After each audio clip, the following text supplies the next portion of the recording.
chapter 28 of the book We Make the Road by Walking, McLaren talks about the value of traditions, but he also talks about the importance of not being bound by traditions. If you follow the familiar road of tradition, you play by the rules, and you're conservative in your rules. And then there are those who do not follow tradition and would gladly bend a rule if it got in their way. But now Jesus was neither. He proposed a third way.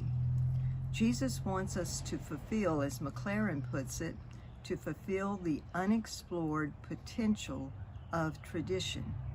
Yeah, so what does that mean? Well, he's given us several examples to help us to understand that.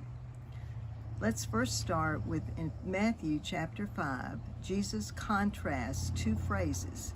The first phrase, "you have heard," which represents the tradition, and he contrasts that with, "but I say to you," and this is what Jesus says to us.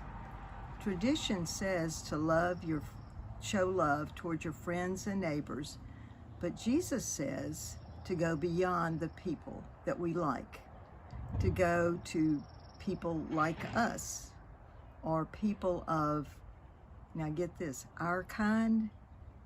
Love should go farther to outsiders as well as insiders, to them as well as us, and even to our enemies. And this is what God desires, not what tradition requires.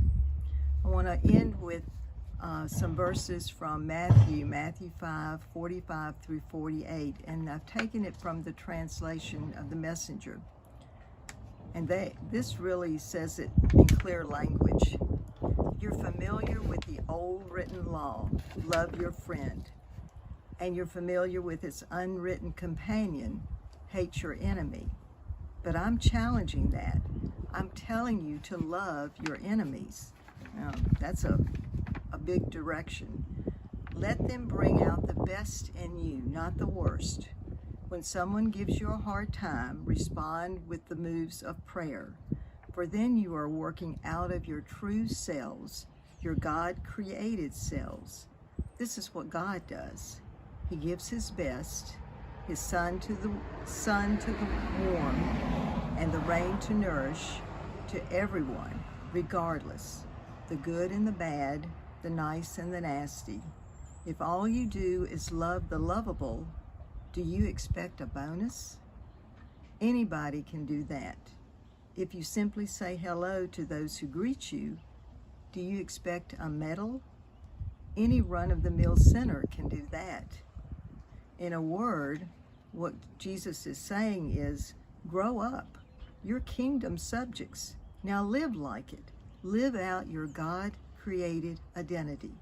Live generously and graciously towards others, the way that God lives towards you.